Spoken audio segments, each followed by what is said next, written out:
Come, buongiorno. Come on. Ayan, mga lods. Come. Fly. Fly, buongiorno. Fly. Come, fly. Ayan. Ayan, mga lods. Ayun, naatake na naman siya nung muna eh. Nakagat na kahapon to eh. Galing mga lods. Let it, bang. Magandang araw mga lods. Ayan tawagin naman natin si Buongiorno. Ayan mga lods, sobrang maestro natin. Buongiorno, come. Nagtatampo yata mga lods. Come, buongiorno. Hindi yata marunong mag-English ng mga lods. Tagalogin natin. Buongiorno, hindi ka. Ayun. Gusto niya pala Tagalog mga lods. Sabi niya Tagalog ko. Buongiorno, lipat. Bye. Come, bye.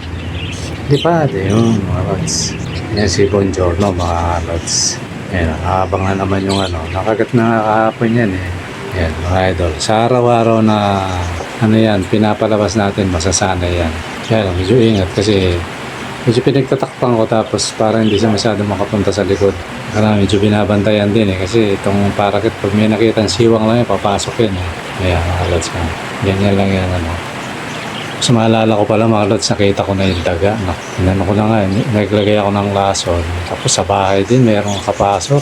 Kaya pinainan ko ng lason, sana kainin. Kaya bukas na ito, maglilinis kami ni Commander ng wala siyang pasok bukas. Kaya ako, loobin pa ako. Lunes kasi may tumawag, alanganin eh. Alanganin yung tawag, baka sarado yung mga hardware, kaya lunes na. Iusap ako lunes na lang ako gumawa. Ayun, mga lods, pa rin yung ibon na natin. Totally nakapisa pa yung naging na yung anak nung 5 na yata. Hindi ako nagkakamali. Nagisa pa. Naging 5. Sabi ko swerte. Yung yun mga lods, yung nasa katabi ng kakatel, yung malaking cage. Nagpisaan na rin, pati yung kabila. Tapos naglilimlim.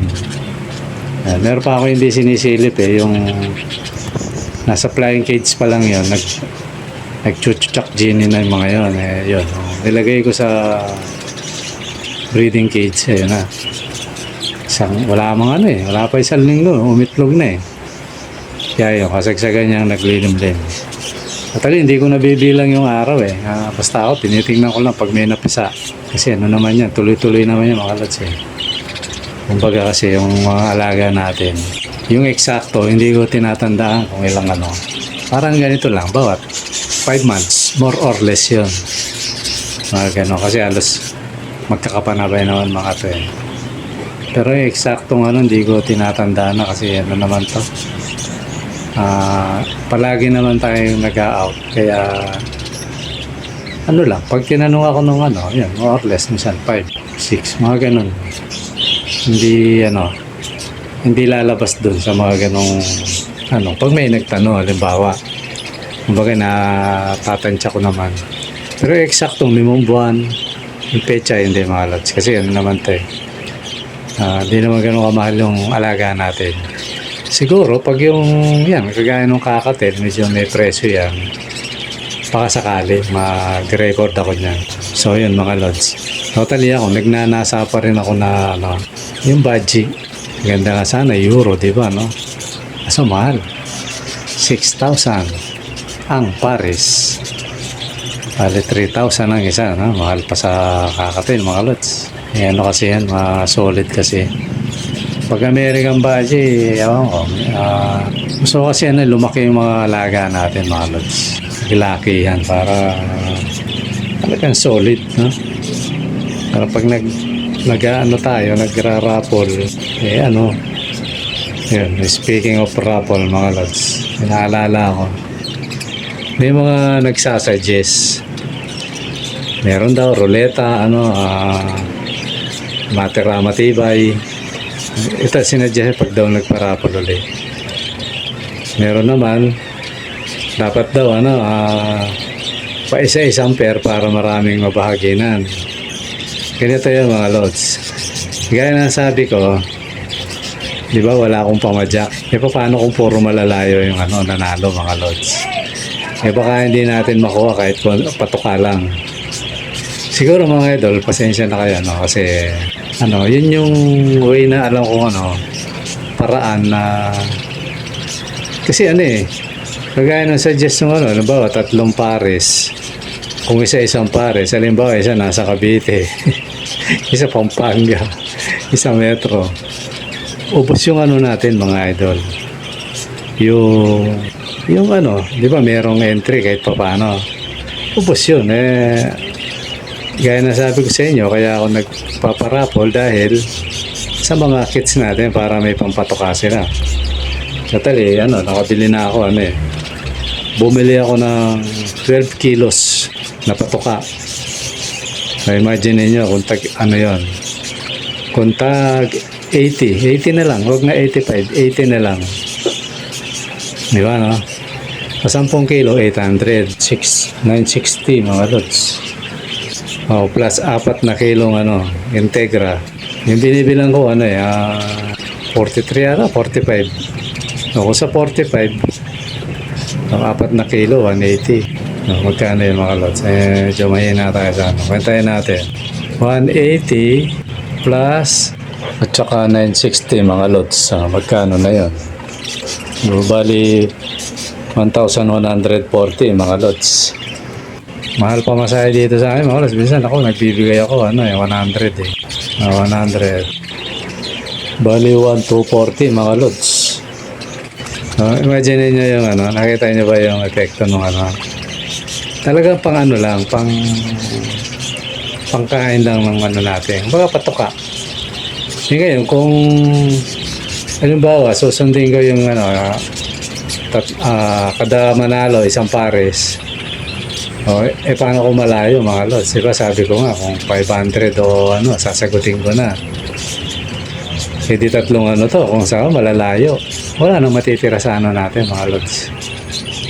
Siguro magagawa ko yan mga idol pag yung malago na yung channel natin. Huwag kayong mag-alala.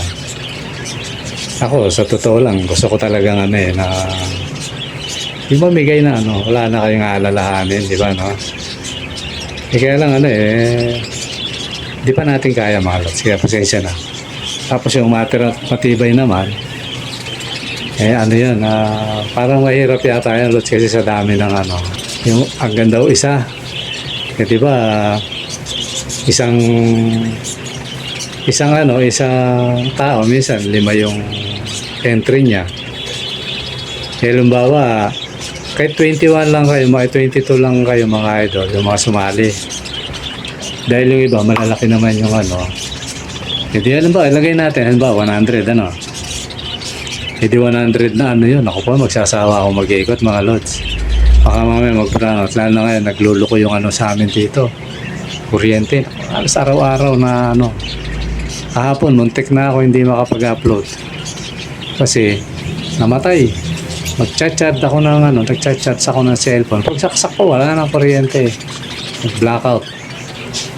Ayun, sabi ko patay. Malamang bukas na to. Kaya, buti, may tumawag agad. Ayun. Ang bilis naman ang responde nung ayun, di kinabit ulit. Nalulusaw daw yan. Hindi raw nasusunog na yun Yung wire na aluminum. Nalulusaw na lang. Sabi nung taga Meralco, overuse. Yun ang nakakapagtaka Nung hindi pa pinapalitan yung mga metro dito, pinagpapalitan kasi bago Tapos, walang ganong instansya. Yun, napansin lang namin yun. Tapos nung yung ibang mga nakatira pa dito, yung mga nakahang dito sa may creek, halos wala na mga lods. Halos wala na. So ibig sabihin nabawasan na yung mga tao dito. Doon dinala na sa bundok.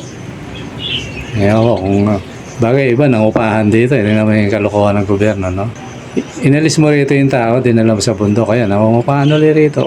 Paano maalis yung squatter na hindi niya ayusin, di ba So iwan natin yun. Yun lang yung yung kuryente.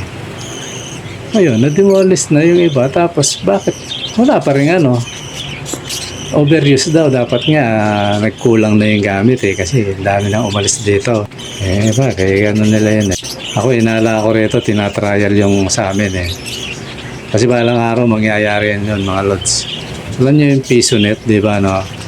Pag nagulog kang 5 piso, pag naubos yung oras ng 5 piso mo, kung ilang minuto yon, pak, mamamala yung internet mo. Diba, no? Sa kuryente rin, may napanood na akong ganyan, mga lods. Na, mga ano yata yun, mga boarding house yung ano, nakapanood ko. Ayun, pag nagulog ng ano, nag-aircon siya, kasi sabi nga nung naka-invento, ano, ba, 20 pesos, so ilang minuto yon. Ayun, makakatulog ka na bago mamatay ang aircon. Automatic yun. Oh. Sa mga submeter din, gano'n, may napanood na akong ganyan. So yan, pinoprogram na, tingin ko pinoprogram na ng ano yan eh. Tinatry na ng Meralco yan. Kasi nga, di ba, kung mapapansin nyo sa McDo, sa mga fast food, di ba wala nang kuro mga lods? Iilan na lang yung tao, pipindot-pindot ka na lang. Sa metro, hindi malayang mangyari mga lods. Nakakonect doon.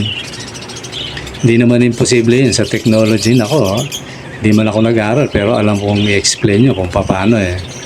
Hindi na ano yun, hindi na wala nang hiwaga doon kumbaga. O, halimbawa, itong serial number na to, due date na, hindi nakabayad. O, doon mismo sa ano, yung aparato nila sa Meralco, kaya kanilang ano, disconnect. Para internet, mga lods. Di ba? O yan. Yan ang isang patunay, yung internet. May kuryente ka, may ano, pero wala ka ng signal. O, di ganun din sa kuryente, mga lods. Walang imposible yan.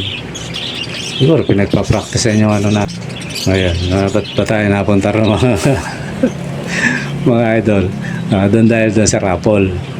Kasi nga, ano, yung mga nagre-request na kung pwede raw gano'n. Mga suggestion. Pasensya na kayo mga Lodi, ano. Naintindihan ko naman yung ano totally, ano yan eh. Totally yung, hindi ko lang kung sino lang yung nag-suggest na. Parang ginawa ko daw nung una. Di ba, no? O, tingnan nyo naman naging problema, mga Lods. Ang hirap makipagtransaksyon. Nahirap. Tapos meron pa nga ano doon eh. At sabihin ko na, may sumali doon, mga Lods. Ang dami niyang account. Ano, pwede naman yun, yung Bugus account. Di ba, no? So, hindi ko naman siya pinahiya. Hanggang ngayon, hindi ko naman sinasabi yung pangalan niya. Wala, hindi. At saka pag kinakausap mo, ano mahirap siyang kausap. Kasi, pero hindi niya alam, halatang halata na kasi pinatira ko sa ano yung basta may pinano ko, anuhin mo nga to kung ano, sabi nung ano, puro fake account to sabi niya, puro dami, ayun. Tapos, basta nakita ko yan, hindi ko napakahabayan kasi baka nanonood siya, mapahiya pa sa sarili niya, ano yun.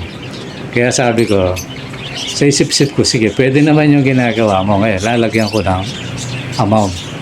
Di ba, no? Kahit mababa. Jadi, pag nilagyan mo ng amount yun, hindi na pandaraya yun, mga lods. Di ba? Kasi kahit 1,000 o 100 entry pa ilagay mo, walang problema yun. Kasi may kaukulang konting amount yun. So, yun, doon ko nilagyan ng amount yun, mga lods. Kaya sabi ko, nakita mo, may amount na, hindi naman siya sumasali, mga lods. Puro tanong lang siya. Kaya sabi ko nga wala akong mapapala sa taon na to. Baka makahawa pa to. Parang magiging panggulo yun. Medyo tinemporary lock natin. Pero sa YouTube, pwede naman siyang manood din Kasi sa YouTube naman, huwag ka lang mag-comment. Di ka naman mahalata, di ba? No? Lalabas lang naman yung pangalan mo dyan pag nag-comment ka Ganun yun mga idol. Kaya, ayun. Totally siguro hanggang magpaparapol tayo kung bumalik man. Pero sa ngayon siguro stop muna tayo mga lods. Yan ano ko yun, lalagyan ko ng kaukulang amount yun. Di ba mga lods na kung tandaan nyo wala pa tayo sa 1K. Di ba mga lods, kaya tulungan nyo ako para makapag ulit tayo, makapamigay. Wala pa tayo 1K malay nyo, meron akong ano, yung ano, hindi natin masabi, meron na tayong konting kita, no? Di, happy yung ano natin, mga alaga nating kids. Di ba, no? Tsaka ano yan, mga lods, yung mga nagsasuggest, naintindihan ko yung ano nyo, kaya lang, sana maintindihan nyo rin ako na ano, na mahirap din ano, sa deliver lang minsan kasi, ang hirap. Ayoko naman ng ano, na kayo na yung ano, halimbawa nanalo kayo tapos kayo, sa inyo yung ano, sa inyo yung deliver, parang binayaran mo rin, di ba, no? Tingnan yung mga taga Cavite, ano yun parang binayaran mo yung ibon although suporta ng kalods natin yun, pero ano, kung ako ayoko, gusto ko yung ano, isipin mo, ba, tumaya ka, 5, di 100 yun, ano, kaya nanalo ka, sulit na sulit yun, pero mo 103 pares, di ba? Ganun lang yung mga idol. Kaya ano yun, siguro ganun lang muna mga lods, pagbigyan nyo na ako sa ganun. At least ang isa pang tinitingnan ko kasi doon, pag yung nakakuha o nanalo yung wala pang ibon, di ba, no? Tuntua talaga yun kasi talagang mapipil niya na sulit yung ano, bawa kung sabihin mo na 15 kasi pinakamalaking tumaya 15 yung nag-entry 15, sulit yun, di ba, no? Sulit yun, di mo 100 isang pares, 50 isa, di ba, saan ka makakuha ang ganun? At saka free ano yun mga lods, di ba, no? Free delivery yun, swerte lang ako doon sa nagano dahil ano, malapit, nagbike. Shoutout sa iyo lods, Arnold Romero, maraming salamat sa iyo. Nagbike yun, sabi ko meet up na lang tayo lods, ayun. Gusto nga niya pumunta rito kaso naiya ako dahil makalat pa sa amin mga lods, ano, baka makapagayos yung ano namin nakakakit kasi yung mga gamit, ano, nakakahiya. Ang daming ano, alam mo laging mag-evacuate ano, mga ano, mahirap talaga pag ano, binabaha yung lugar mga lods. Laging ano, lalayas laging ano yung mga gamit so yun mga lods, balita ko may bagyo na naman. Ako po, sana wag nang tamaan yung area namin dito. Okay mga lods, siguro yun muna yung ano natin, at pasensya na sa mga nagsasuggest. Kaya nyo pag ano, may kita na tayo sa ano, pagbibigyan ko kayo kasi inaano kasi dito yung pamasahe, malaki rin yan mga lods. Saka ano, yung isa hindi nakakalam, ngayon Cavite 550 sipin nyo paano kung taga tatlong Cavite? Wala nga ano yun, 1650. Magkano lang naman yung ano natin, yung entry natin. Mabuti kung ang sumali at least yung mga 500 participant, yun, pwede yun mga lods. Baka sakali pagbigyan ko kayo, pero hindi ganun kasi mga lods isipin nyo sumali 22, diba, no? 22 ano, person, diba, napakakunti nun mga lods. Sakto lang ako nakabili ng ano, totally yun lang yung nabili ko dun sa ano, yung patok, para sa kanila lang naman yan kasi yun naman ang ano ko na sabi ko, pag dumami na to, pagamat gagastos pa rin ako, siyempre alaga ko yan pero at least kahit pa paano, ano na sila mga lods, yung sarili nila o yung sila mismo na ano na nila, kahit pa paano nakakabawa sila dun sa kinakain nila kasi ligaya pang ano to siguro pang 2 linggo. Isipin mo, di ako bibiling ano, patok 2 linggo. Mga lods na. So ganun yun mga idol. Kaya yung mga gusto mag-sponsor dyan, hindi ko kayo tatanggihan. Tina-target ko nga kaso wala pa hanggat hindi ka pa na-monetize kasi hindi pa mapasok yan. Yung mga ads mga lods, yung magpapaano sa'yo, vitamins o kung anong para patungkol sa ibon, o-operan ka yan sana pagdating ng araw yun, dinadalayan ko na pasukin ako ng mga ganon. So di na ako nangangamba na Hindi ko na problema yung patokan ng mga alaga natin, mga lods. Parang tiwasay ka na baka nga pag kumikita na itong mga lods sa YT, i-adjust ko yung pagkain nila. Alam mo yung, di ba may mga yayamaning ibon? O malamang, ganun pakain ko sa mga alaga natin, mga lods. Siyempre, karapatan nila yun, mga idol, kasi kumikita sila, di ba, na? Ganun lang yun, mga lods. Kaya lang, problema nyo, pag binili nyo, baka hindi kainin nyo kung yun lang ang problema ron. Baka sabihin, hindi ako kumakain. Patay lang tayo ron, di ba, mga lods? Ayan, siguro, mga lods, yun muna. At maraming salamat. Mabuhay tayong lahat, mga lods. Bye-bye.